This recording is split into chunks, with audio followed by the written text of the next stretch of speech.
अप्रैल महीने की बिल्कुल शुरुआत में आज अचानक जबरदस्त आंधी तूफान शुरू हो गया। यह देखकर जिज्ञासु ईशान घर से बाहर निकल पड़ा। ईशान आम बीनने के इरादे से निकला था, लेकिन इस तार के पेड़ के नीचे कुछ देखकर वो टिटक गया। पास जाने पर उसने देखा कि एक मैना का बच्चा मरा पड़ा है। उसके ठीक पास ही उनका टूटा हुआ घोंसला भी पड़ा था। बच्चों की चहचहाने की आवाज सुनकर ईशान ने आसपास थोड़ा घूमना शुरू किया। तभी उसने देखा कि तार के पेड़ के नीचे एक और मैना का बच्चा है, लेकिन उस बच्चे को देखकर वो ठीक ठाक ही लग रहा था। फिर ईशान दोनों बच्चों को हाथ में लेकर उनका टूटा हुआ घोंसला सहित पास के एक छोटे से खजूर के पेड़ में रख देता है।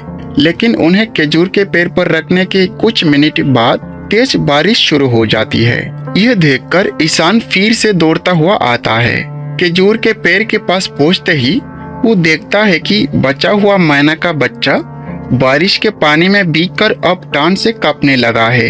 अगर वो कुछ और देर तक बारिश में भीगता रहता तो उसका भी हाल उसी दूसरे बच्चे जैसा हो जाता। इसलिए ईशान उसका जीवन बचाने के लिए उसे लेकर दौड़ता हुआ इस दुकान के अंदर आकर शरण लेता है।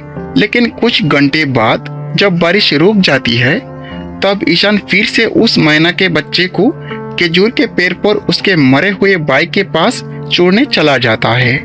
लेकिन उसे फिर से उस टूटे हुए घोंसले में छोड़ देने का मतलब था उसकी भी निश्चित मौत। ये सब सोचकर बहुत मौन न होते हुए भी ईशान ने उस बच्चे की जिम्मेदारी ले लेता है। इस घटना के कुछ घंटों बाद ईशान के मझले भाई को उनके तालाब के पास एक और मैना का बच्चा मिलता है। चोजों को धूप में सुखाकर घर लाकर ईशान उनकी देखभाल शुरू करता है। वो इंजेक्शन सीरीज की मदद से धीरे धीरे उन्हें खाना भी खिलाता है। 2-4 दिनों तक देखभाल करने के बाद ये धीरे धीरे पूरी तरह से स्वस्थ हो जाते हैं। अब जब भी ईशान उनके पास जाता है, ये चहचहाने लगते हैं। हर दिन नियम से उन्हें 7 से 8 बार खाना खिलाता है।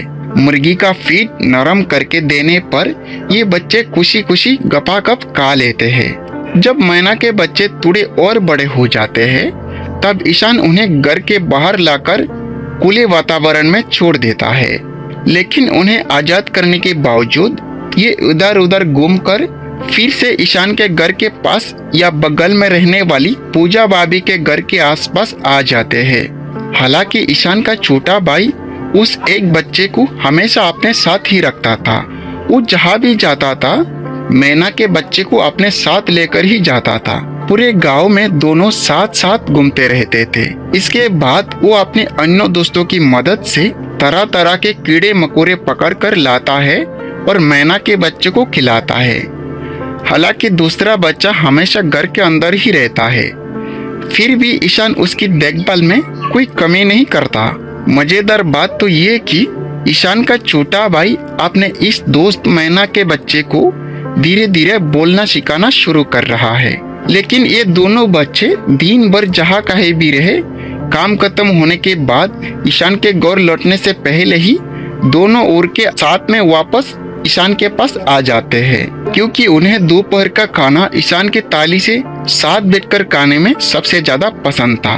कुछ ही दिनों में जब ईशान के यहाँ धान काटने का काम शुरू हो गया, तब ये मैना के दोनों बच्चों की देखभाल नहीं कर पाए। लेकिन उनके पास वाले घर की पूजा भाभी ने उन दोनों की अपनाकर उनकी देखभाल शुरू कर दी। 2-1 दिन बाद जब भाभी ने उन्हें खाना देना शुरू किया, तब वे धीरे धीरे उनके पास भी जाने लगे। प्यार से पूजा भाभी ने उनका नाम रखा है टूसू और मिट्टू। जिस तरह पहले ये दोनों ईशान के अपने बन गए थे, अब ठीक उसी तरह पूजा भाभी को भी अपना मान चुके हैं। हालांकि उन दोनों में से ये मैना का बच्चा जैसे ही ईशान को देखता है, डर कर उसके पास आ जाता है। जब तक ईशान घर पर रहता, वो उसके साथ ही समय बिताता है और फिर वापस पूजा भाभी के पास लौट जाता है। कुछ दिन बाद अपने छोटे भाई की सलाह पर पूजा भाभी ने भी उसी की तरह मैना को बोलना सिखाने की कोशिश शुरू कर दी। शरारती मिट्टू अब ठीक से बोल नहीं पाता, लेकिन पूरा दिन पूजा भाभी के साथ लड़ाई झगड़े में व्यस्त रहता है। हालांकि उनकी ये शरारत भरी नोक-झोंक देखने में बहुत प्यारी लगती है। भाभी की लगातार मेहनत के फलस्वरूप कुछ ही महीनों में मिट्टू अब थोड़ा थोड़ा बोलने लगा है, जिसकी वजह से अब भाभी पहले से भी ज्यादा परेशान हो गई है। पहले जब उसे गुस्सा आता था तो वो भाभी को काटता था, लेकिन मिट्टू अब जब से बोलना सीखा है, मिट्टू तो मानो इंसानों की तरह ही भाभी से झगड़ा करने लगा है।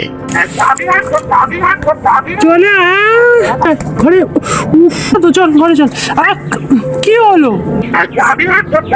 इतना ही नहीं, अब अगर वो अपने घर के आसपास किसी और मैना को देख लेता है तो अपने दोस्त टोसू को साथ लेकर उससे लड़ पड़ता है। 6-7 दिन बाद की बात है। अब ये दोनों मैना हाल ही में अपने साथ एक और मैना को लेकर आने लगे हैं। हालांकि वो तीसरी मैना सबके आसपास घूमती तो है, लेकिन इंसानों के हाथों के पास बिल्कुल नहीं आती। इसी बीच ईशान देखता है कि बोलने वाली मैना यानी मिट्टू इन दिनों आसपास से तिनके कचरे इकट्ठा करके कहीं ले जा रहा है। उस मैना की इस तरह की हरकतें देखकर सभी समझ गए कि शायद वो अब उसी नए मैना के साथ अपना घर बसाने जा रहा है। ये सब देखने के कुछ दिन बाद से किसी को भी मिट्टू कहीं दिखाई नहीं दिया। हालांकि टोसू दिन का कुछ हिस्सा पूजा भाभी के साथ और कुछ समय ईशान के घर के आसपास घूमता रहता है। लगभग 10 दिन बाद आज शाम को ईशान ने अपने घर के पीछे वाले इस जंगल में एक पक्षी का घोंसला और उसके पास 2 टूटे हुए अंडे पाए। लेकिन हैरानी की बात तो ये थी कि अंडे मिलने के ठीक अगले दिन ही मिट्टू अपने साथी के साथ फिर से ईशान के पास लौट आया। इतने दिनों बाद अचानक उनके लौट आने से ईशान समझ गया कि अंडे शायद उन्हीं के थे। 2-4 दिन बाद से ईशान ने देखा कि ये दोनों फिर से घोंसला बनाना शुरू कर चुके हैं। पूरा दिन मैना का ये जोड़ा दुकान के ऊपर घोंसला बनाता रहा, लेकिन जब दुकान बंद करने का समय आया तो उनका प्यार से बनाया हुआ घोंसला फिर से टूटकर नीचे गिर गया। उनकी ऐसी हालत देखकर अंत में ईशान ने तय किया कि वो खुद अपने दोस्त मिट्टू के लिए एक मजबूत घोंसला बनाएगा। सुबह होते ही ईशान ने बहुत सारे तिनके और सूखे पत्ते इकट्ठा करके उन्हें मजबूती से बांधा और एक सुंदर सा घोंसला तैयार कर लिया। फिर वो घोंसला लेकर उनके घर के पास ही बांस के जुरमेट के ऊपर चढ़ गया और धागे से मजबूती से बांधकर नीचे उतार आया। लेकिन अब सवाल ये था, क्या ये उसका दोस्त मिट्टू सच में इस नए घोंसले में अपना घर बसाएगा? खाने का लालच देकर ईशान ने मिट्टू को हाथ में उठाकर उसे नया घोंसला दिखाया।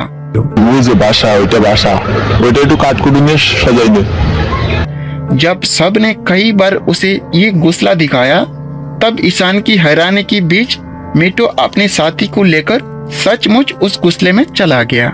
ये देखकर ठीक आप लोगों की तरह मैं भी बहुत ज्यादा हैरान हो गया। घोंसले को दोनों ने कुछ देर तक ध्यान से देखा और फिर ईशान ने देखा कि मिट्टू आसपास से तिनके कचरे इकट्ठा करके उस नए घोंसले को फिर से सुंदर ढंग से सजाना शुरू कर दिया। अगर आप वीडियो का अगला पार्ट देखना चाहते हैं तो कमेंट में जरूर बताइए। धन्यवाद।